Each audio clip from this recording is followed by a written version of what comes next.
Welcome to Creating Your Happy Place, a podcast that explores what it takes to create your happy place and then empowers you to do whatever it takes to get happy at home. I'm Rebecca West, host of Creating Your Happy Place and author of the book Happy Starts at Home, and I'm so glad you're here today. Now, this podcast is all about making sure that the things we surround ourselves with, especially in our homes, make us happy. And today we're going to talk about something that is not only in our homes, but also goes on our bodies, the clothes in our closet. Our guest today is a style and wardrobe consultant who helps people bring their clothing and their closet into alignment with who they are and who they're meant to be, and says her closet is definitely part of what makes her home happy. I'm delighted to welcome to the show, Holly Chayes. Welcome, Holly. Thank you so much for having me. I'm excited to be here. I am so excited to have this conversation, especially because I relate how we dress our homes a lot to how we dress our bodies. It's a very similar process and it's just as personal.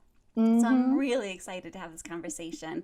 And you said that your closet is part of what makes your home happy. So start by telling us what kind of closet you have. Is it a little closet? Is it a big closet? Is it a custom closet? What are we talking about? I have a New York City sized closet. Oh. So it's like a shoebox. So it's a shoebox that's very oddly shaped and is very tall, like oddly tall. Because old architecture. Have you made use of all of that tall volume, and how do you access it? There's a lot of shoe boxes up there for shoes that I wish I wore more often, but realistically, that's not going to happen. So it's the things you need every day are at reach, and then you use that vertical space for things that are more long-term storage. Exactly. Yeah. And was it a process setting this closet up in a way that worked well for you, or did it happen pretty easily, pretty quickly? The other thing about my closet is I've moved and moved pretty often, so I have to reset up my closet. So I've kind of developed a system where I know what I reach for every day. I know what I want for different seasons. I know what I want easy access to, and then I know what can kind of go in like more storage-like spaces. And how did you come to be a person who's very aware of wardrobes and clothes? Is this a passion you've always had? Yeah, so my background is actually in costume design for theater and film. Which is how I ended up in New York City in the first place with a shoebox size closet. And I transitioned when I realized that the part that I love about costume design is bringing the characters to life and figuring out who they are and how to portray that through clothing. And when I realized that individuals also have that issue and have that problem, and it's something we all struggle with. So I wanted to bring that perspective to people. I love that, because that's so much how I approach my own wardrobe. Like every day is about getting dressed and thinking about who do I want to be today? How do I want to present myself? And there, like if I'm feeling low, I can put on something that kind of energizes me. And if I'm feeling really outgoing and extroverted, my clothes can show that. Like it really is a reflection of what's going on the inside. Absolutely. What's one of your favorite things in your closet? Oh, the exact thing changes, but it's kind of like the category of anything that's like long and flowy, like any robes, any like really long sweaters that I can just kind of throw on and they look fantastic. So comfort is a key, it sounds like, to your wardrobe. And has this whole, I don't know what your situation is with the whole COVID and stay at home moment that we're in. Has it changed your wardrobe and your approach to clothing? It's interesting because I have done a lot of work virtually pre-COVID as well. So I'm very used to sitting alone at my desk, staring at my screen. But it's still been a process, and it's kind of gone through phases of wearing only sweatpants and pajamas all the time versus trying to feel more human and put together like I'm an actual functioning adult in 2020. Who knew that existed? So it's been kind of both. And have you had the chance to consult with any clients who are asking, like, what do I wear on Zoom? Is it different when you're thinking about what to wear virtually versus in person? It is, because so often we think about a work outfit as like a full complete outfit, but now we have to start thinking of a virtual work outfit from like the chest up. Mm-hmm. So you have a much smaller canvas, and you have to make sure that the interesting pieces of your garment aren't like your belt and your shoes. Right, because no one's It going to used see to them. be, exactly. It used to be that you could pardon me. You could throw on fantastic shoes and a great accessory or a bag, and your outfit was complete, like with very simple pants and a shirt. But that doesn't work so well on Zoom. So you And want to what are go, some of the things that do work well on Zoom? yeah, you want to go for more jackets, necklaces, earrings, glasses if you wear them, anything that'll kind of bring interest around your face. Interesting. Mm-hmm. So, do you also work with people's in-person closets? You said you do a lot Yep. of virtual work, but also in person? Yep. I used to when that was a thing. It'll come back. It'll come back. So, when you walk into somebody's closet, what are some of the things that you see over and over again that is causing them distress?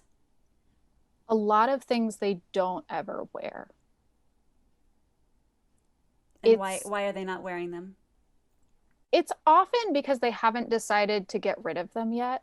They're things that they just haven't made a decision about. So a lot of what we do when we're cleaning out a closet together is make decisions that you've been avoiding, which is harder than it sounds. And I'm guessing there's a whole bunch of different categories of stuff that people hold on to. There's the skinny jeans, there's the I used to love that, there's the that was expensive. Mm-hmm. What do you think is one of the hardest categories for people to let go of? Gifts can be a tricky one, as well as pieces that are associated with memories that might have gotten tainted. Like the first date of the ex-boyfriend that like it could have worked but didn't work, but you kind of wanted it to work, so you really like that outfit but don't really like it. That kind of thing happens a lot. Yeah, really similar questions to the things that are in our homes and the memories that they evoke too. Yeah. So have there been things in your own closet that you've had trouble letting go of? Oh yeah. I mean, I think we all have things in our closet that we have trouble letting go of. And for those pieces, I kind of put them to the side of my closet. I have like a little stash of a couple pieces that need to leave, but we're not quite ready to let go of yet. So they're in the process of being let go of. Yeah. And when you're letting things go, are you the kind of person who takes the time to consign things, or are you taking it to like a charity shop? Are you trying to give it to your neighbors and your friends? Is it a bunch of those things? It's most of those things. I don't generally consign because I don't enjoy the process of reselling clothing. It's a process, and I think it's a process that we don't realize how much time it can take. It can be very worthwhile, but it can also not at all be worthwhile. So it's about finding that balancing act if it's something that you want to do. If they're basics or like specialer pieces, one of those kind of ends of the spectrum, I'll generally donate it to a charity shop, or bring it to like a in-person reseller who will just like take everything and just give you a full price, so I can just say, here you go, what you got. Yeah, Take what you want. Not a to-do list. Exactly. It's not something in the back of your mind still. Exactly. And if I think a piece is perfect for a friend, I'll offer it to them. I think the key to giving things to friends and family is like really giving it to them because you think they will love it, not because you want to get rid of it. And because you feel guilty about the money you spent on it or something like that, and making it somebody else's burden. Yep. So where do you fall on quality when it comes to the things in our closet, and how much money should be spent and things like that? Yeah, the actually really important thing to realize about clothing is that price does not necessarily equal quality, and vice versa. So you can get very high quality pieces for not a lot of money, and you can spend a lot of money without getting quality pieces. So what are the differences? Yeah, it's all about looking at kind of the garment as a whole and seeing its integrity in its style. So, does the fabric that was used match the style that it is? How are the clasps, the buttons, zippers? Are those all good quality, or are they something where they tried to cut costs? What's the fiber content of it? Are you going to wear it? Like, we can have as many high quality garments hanging in your closet as you want, and you can spend as much as you want on them. But if you're not going to wear them, it's that's wasted money, whether it's $2 pointless. or $200. Exactly. Exactly. Yeah. So I always say that buy high quality pieces that you will wear. Yeah. So you also spent a year, I think, wearing clothes that you made yourself. Yep. What did that teach you about clothes and your relationship to clothes? It taught me a lot. It taught me a lot about what I gravitated towards. It really solidified that I really want separates. I can kind of put most dresses to the side. Huh. And it taught, like, kind of the biggest thing that it taught me was that we don't need as many clothes as we think we do. Full stop. I started the year with like 5 pieces of clothing and ended the year with, I think it was like 27 or 30 total. So you don't need as much as you think you do. And when you love every single piece of clothing in your closet, you get a lot more versatility out of them. Given that, you're coming from a costume designing background, and I have my own tendency is to really want to keep rejuvenating my wardrobe. I get really tired of wearing the same things over and over again, even when I love them. Yeah. So how do you keep it fresh with so few pieces in your closet? It's a lot about mixing and matching and making sure that you can wear everything multiple ways. Often when we fall into a style rut, it's because we're wearing the same pieces in the same way. We're not switching up our accessories. We're not reinventing things. We're not trying to wear things in different ways to different places. So that's a big key to creating a small wardrobe that always feels fresh. And one of my favorite ways of kind of seeing your wardrobe with a different mindset and with different eyes is to do like a mini wardrobe challenge. Like, only wear a small number of pieces for an entire week, or act as if you were going on vacation with a single carry-on suitcase. Like, what would you pack? How many ways could you wear things? How many ways can you think of wearing the same skirt or dress or blouse or jacket?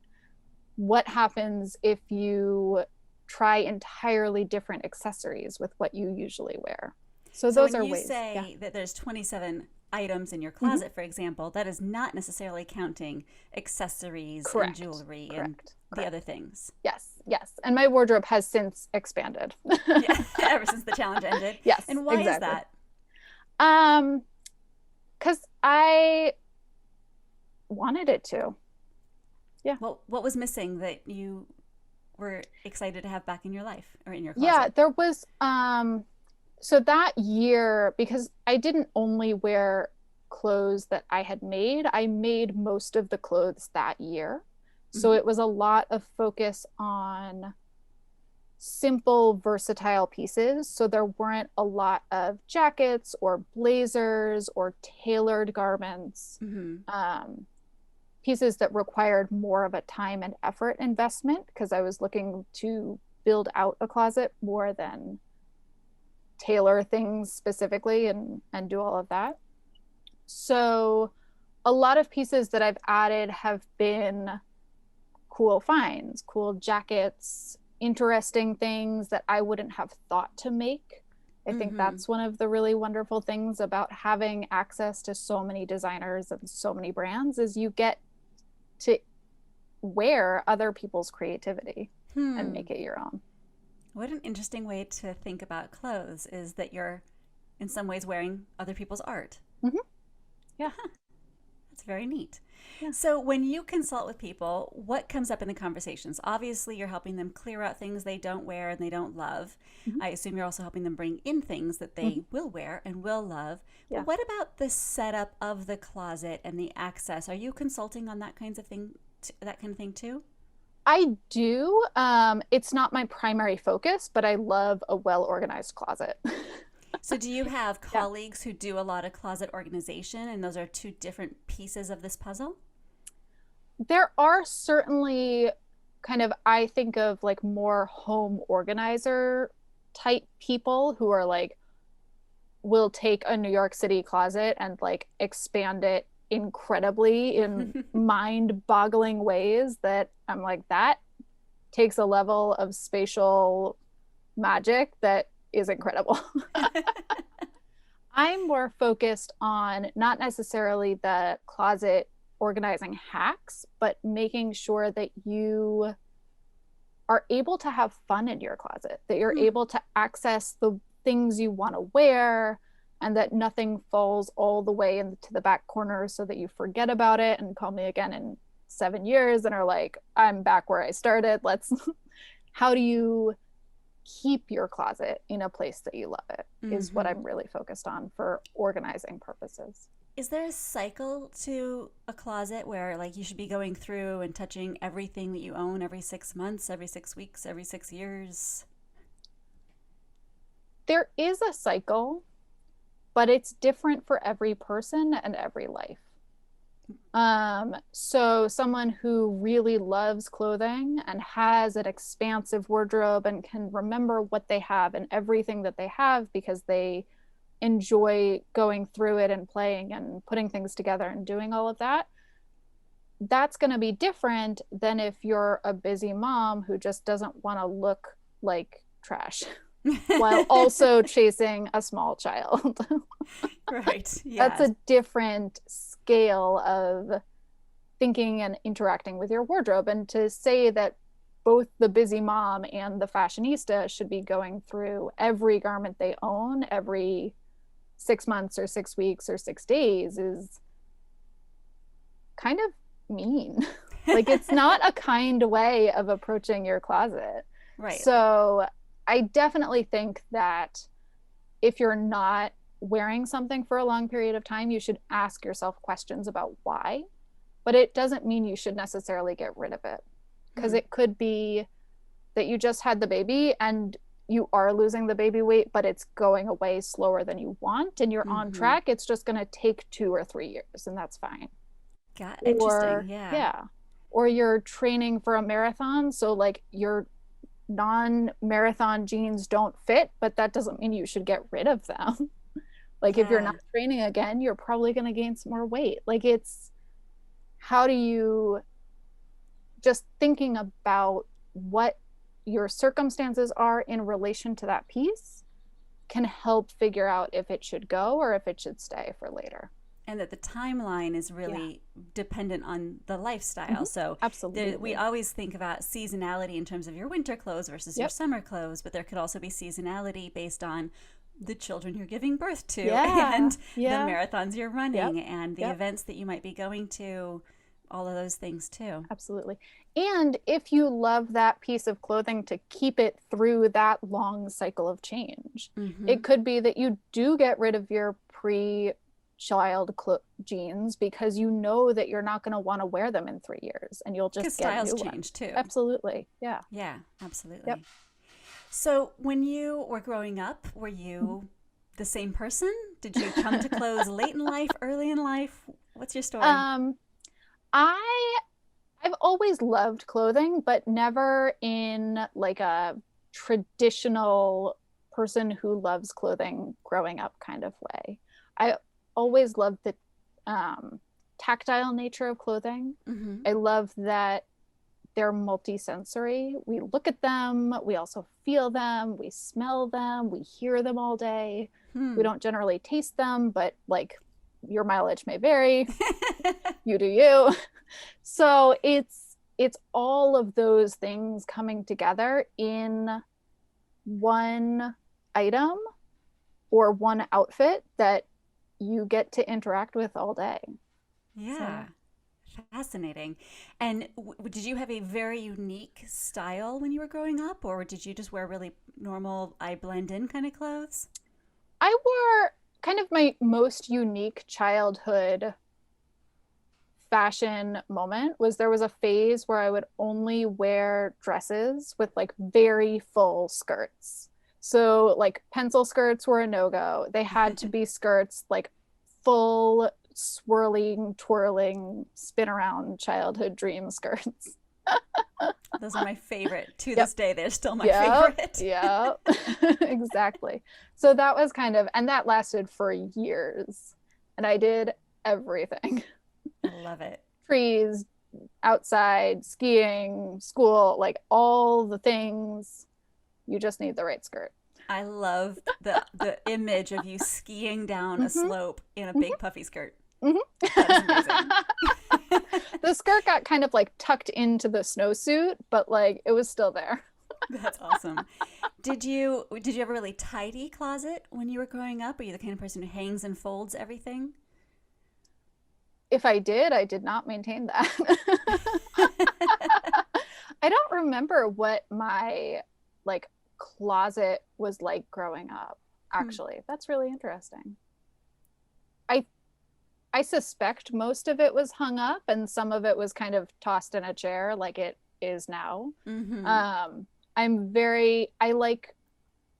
I often hang everything up in a batch, so it kind of ends up over the back of like the not quite laundry chair for Mm-hmm. a couple days, and then it all gets hung back up again, and then it goes onto the back of the chair, and it gets back hung up again. So So it's not necessarily about having a perfectly mm-mm, tidy closet. That's not what makes it happy.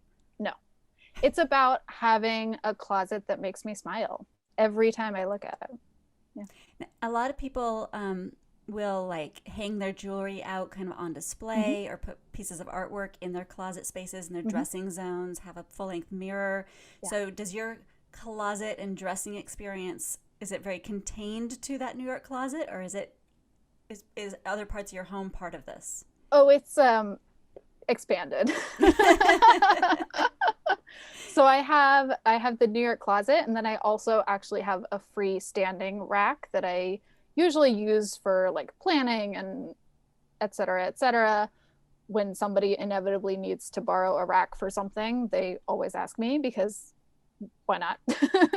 So I have it, and my closet has kind of expanded onto that rack too, which I really love because it means that I can always look at my clothing. It's Hmm. always on display and I can arrange it. I can like kind of walk past and like move that shirt to be with that other jacket or that other skirt or whatever. Now do you live alone or do you live with other humans?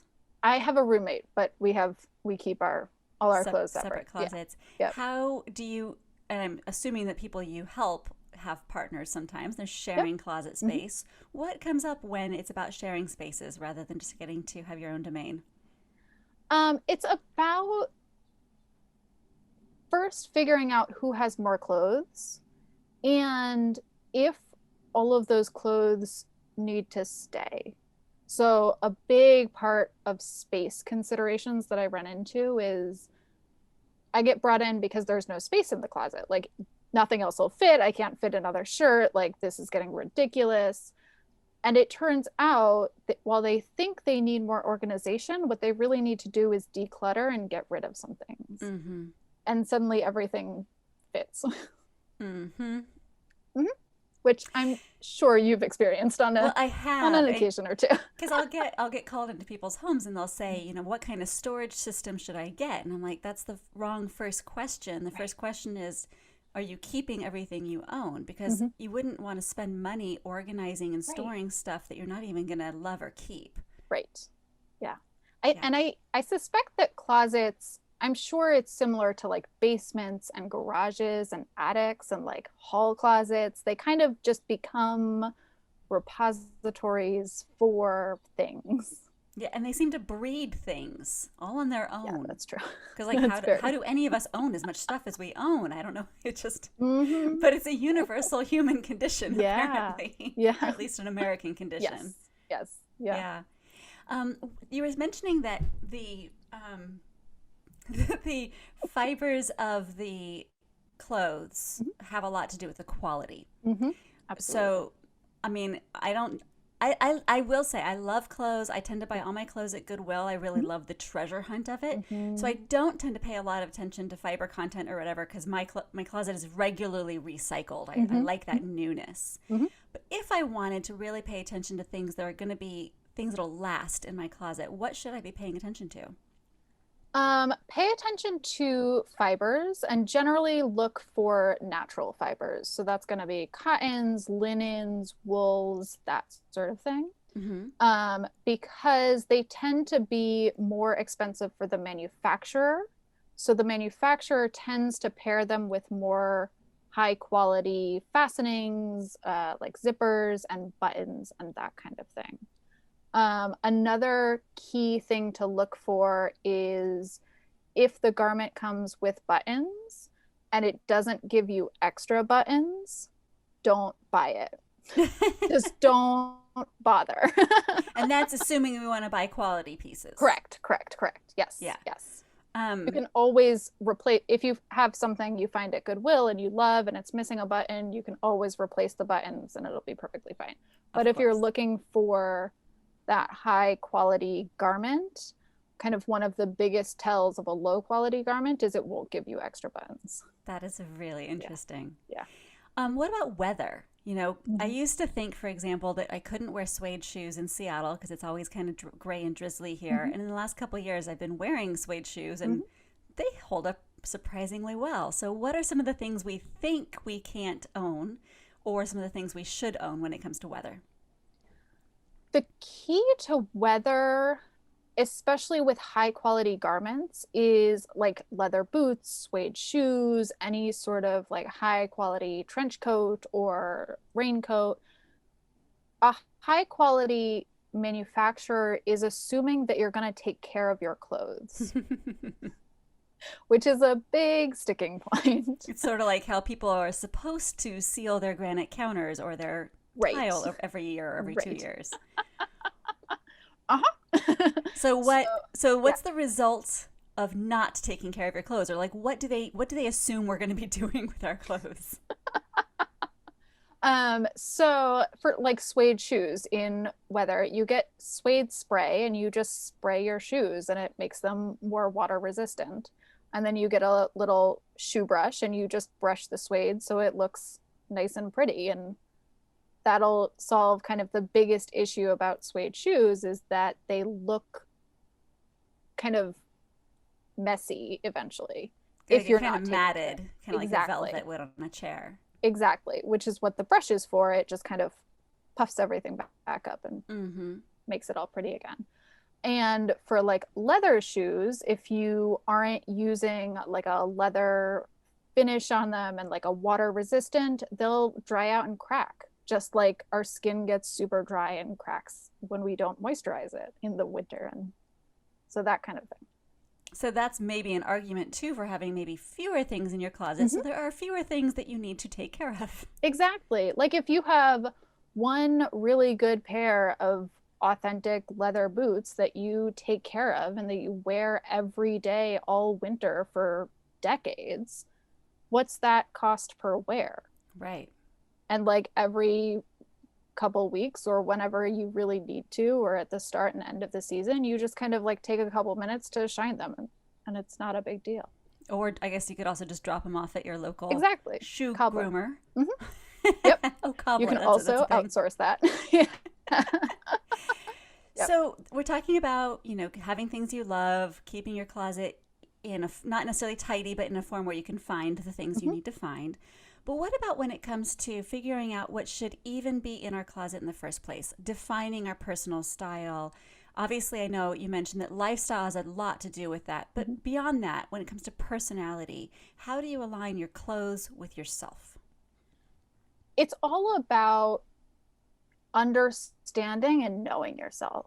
It's about removing all of the marketing messages that you've been told that you should like, and that includes like Pinterest and Instagram too. Let's be real. It's not just like billboards anymore.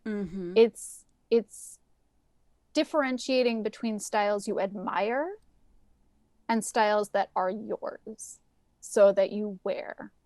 One of the biggest misconceptions that I see is that just because you like something in a store, you have to buy it, which is not true. You can admire it and be like, that's an awesome jacket, and be on your merry way without ever buying it or trying it on if it's not your style, or if it's something you know that you're not going to wear. Absolutely. And when you're trying to identify your style or get to know who you are, what kind of tools do you use with your clients to figure that out? Because, I mean, it's all well and good to say know yourself, but sometimes it's really hard. Absolutely. And that's what I see as my primary job, is helping you do that thing that often takes years of effort and self-development and all of that jazz. Your style is just a part of that. I ask a lot of questions. We talk about your favorite pieces. We talk about your least favorite. What do you reach for? What did you used to love? What do you wish you could wear?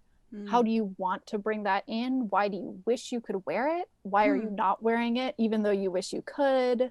Is there a piece that you really love about this photo that you've brought to me, but there's a reason you're not dressing that way? Like, what's the quality that you're loving?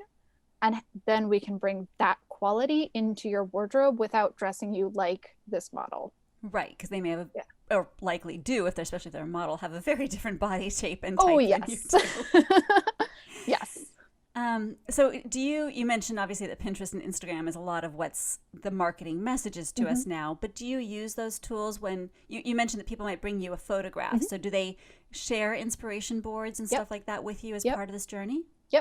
Yeah. So I'm all for looking for inspiration, and I love images as a thing that we can come back to. So we can like look at this single marketing image that you love and kind of dissect it and figure out what do you love about it. Whereas often people bring me an image or an Instagram feed and are like, dress me like that. And I'm like, if I do that, you will not be satisfied. Right. Well, it's like taking a hairstyle to your hairstylist and saying, I want this hair. And she's like, you don't have this hair. Right. You don't have the 6 pounds of extensions that are on her head. So speaking of, that is a really good point. So fashion photography is like home interior photography. It's a big lie. Oh, yeah. Right. It's not only starting with a 6-foot model who weighs 12 pounds. And then, but from there, they're also pinning the clothes in all kinds of ways you can't even seeing it, making this person up, taking the right angle with the right lighting, and then photoshopping it when it's all done. Exactly. There's a reason that my wardrobe is not neat and Pinterest perfect, because like the reality is none of our wardrobes are Pinterest perfect every single day. Like there might be, but I have not met them. It's probably people with like staff. Right. Yeah. That's a whole other thing. Right. So do you feel that you're able to help people have what they crave no matter what? For example, like I love polka dots. When I see a polka dot dress, I'm like, I want that so bad. But usually if I put it on, it just looks very childish on me, and I don't want to look like a child. So, but do you find that there's always a way to give somebody what they're craving, or is it sometimes just a misfit? There's often a way to give somebody what they're craving, especially if we broaden the scope of what are polka dots invoking. Are you always attracted to dresses? Is it polka dots in other forms as well? Like, is it the polka dot?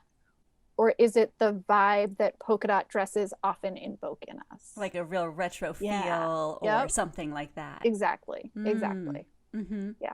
So if it's the polka dots themselves, we can look at other styles of dresses. They're often in like very specific cuts, those like polka dot dresses that we think about when we think of a polka dot dress. We can look at blouses, we can look at skirts, we can look at linings and bringing them in as accessories. Or We can look at bringing in that vintage feel, that like cute, like preppy, but like kind of also awesome and like not in like this really weird, amazing way that polka dot vintage stuff has. We can look at bringing that more into your wardrobe as well. Well, and it sounds like one of the keys there is you're not trying to dress them in a theme. It's not, in fact, a costume. No, exactly. So we want to take what the essence is, but do it in a modern way that fits their body, their lifestyle, etc. Yep. Yeah. Let's talk about shopping itself, because shopping has really changed in the last year, and then it's been changing anyway. Yes. What are some strategies for people who, do need to have a decent wardrobe, but are kind of trying to figure out, how do I do it? Do I just buy 17 blouses on Amazon, ship back the 16 that don't fit? Like, what are we supposed to do? Yeah. Start with brands that you know the fit of. So the trickiest part of shopping online, especially if you've shopped in person for most of your clothing, or if you have a tricky to fit body type, in all the senses that can happen, is to start with brands that you know and start there. And from there, you can figure out what you like about that fit, what you don't like about that fit. What are kind of the key like words that they're using to describe the blouse that you already have and love, and what other brands or styles also have those keywords in them.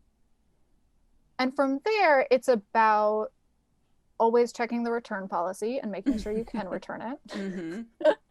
And experimenting and trying things. And one of the best things about this time is you can try things without having to wear them to the office.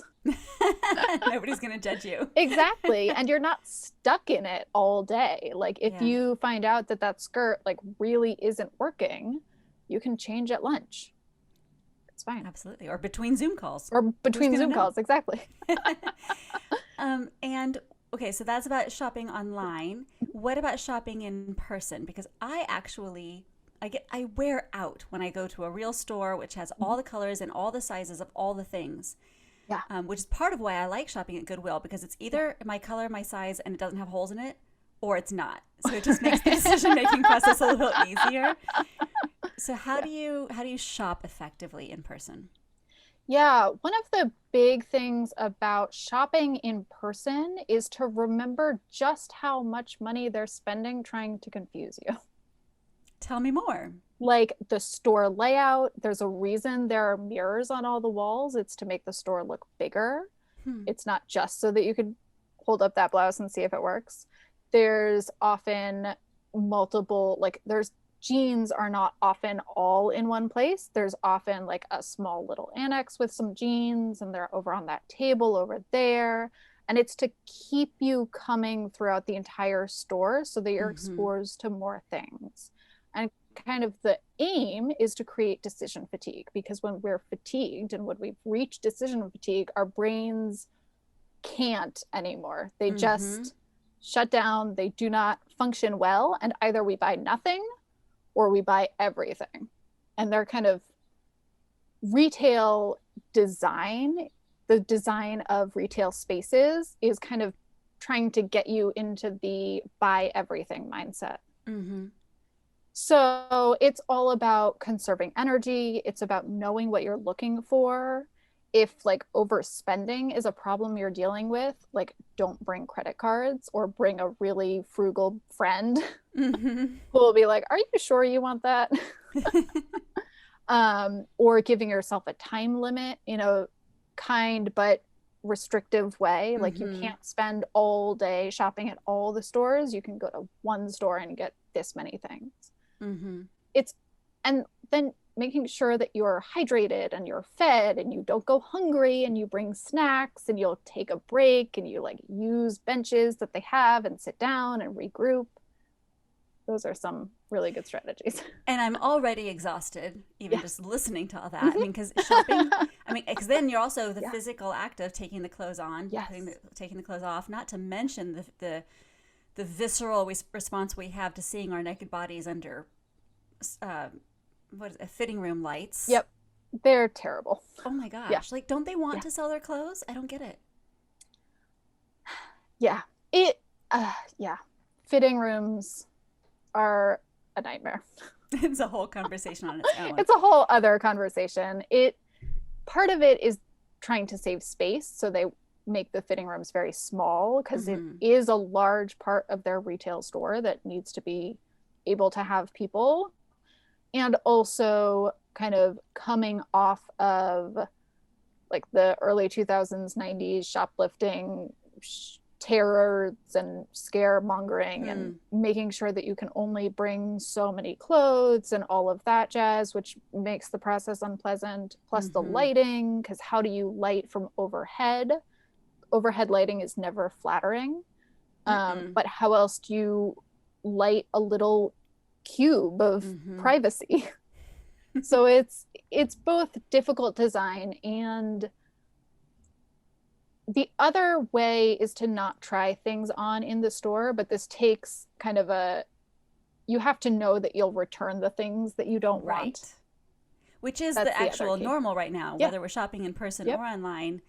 Dressing rooms aren't open, at least here in Washington. So it is, they take it home, and you must have that discipline to return it, or you'll have spent a lot of money that you didn't intend to spend. Yeah.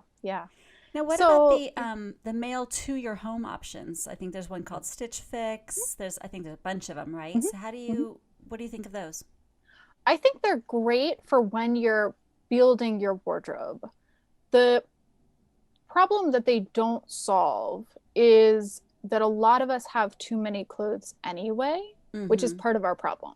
So unless you've like comried like 5 times and are down to like the bare minimum of clothing and like just got a new job and like realize that none of this closet does not match your new position, or you've moved, or like you've changed sizes very suddenly and like nothing fits, they're very good for when you need new clothes.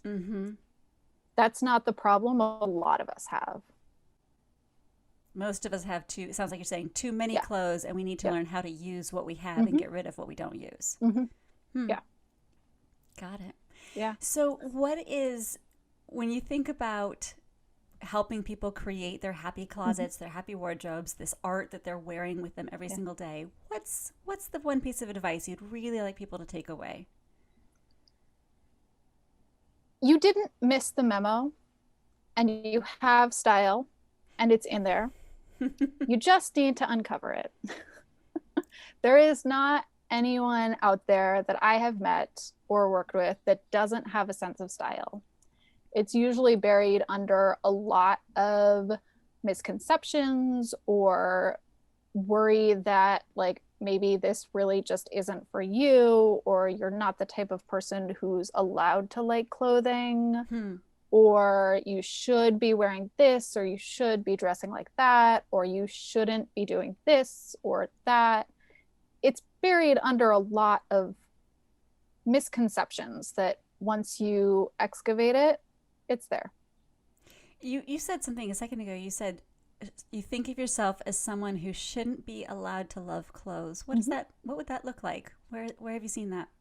Yeah, it looks like that classic beauty intellect dichotomy that like you're allowed to either be smart or beautiful, which is ridiculous. Like that's not true. Let's all realize that that's so outdated that I don't even know what to do with that misconception. Short of, you can be both and have both and do both, but there's something that I run into. It's not often as abruptly as that, but it's that element of clothing is frivolous. I shouldn't be putting money or time towards it. It's only for other people. I'm not allowed to look as fabulous as I want to, or that sort of vibe. Just one of many messages that are all jumbled up in our heads as we're trying to just put clothes on every morning. Yeah. Yeah. It's a lot. There's a lot hidden in your closet. Yeah. What I love about this conversation, it is so similar to the conversations I have with my clients about their own spaces. And I say the same thing. We all know what we want to come home to, Yes. but we don't necessarily know how to articulate it, and we don't know how to create it. And we also don't know how, if we're allowed to have it, right? Because as you said, we see these things as frivolous, but it's literally the stuff we wake up to every single day, and that, especially with clothes, go with us every single place we go. So they might as well make us happy, right? Because we're going to be wearing something. Right. Like, you know, you're wearing clothes. We all are generally. Like, why not make them happy clothes? Exactly. And you're going to be spending money on your home and your clothes. So might as well spend money on things that make you happy. Mm-hmm. Yeah. I love it. So where can folks find you if they want to reach out to you? Yes. So my website is whowearswho.com. And the best way to stay in the know of everything that I'm doing, when I'm opening hours, new classes, new podcast episodes, all of that is by signing up at the newsletter. It'll either be a pop-up, or you can go to whowearswho.com/newsletter. Fantastic. Yeah. And to our listeners, I hope you enjoyed this episode of Creating Your Happy Place, and that it helps you feel a little bit more encouraged and empowered to make your home and your closet your happy place.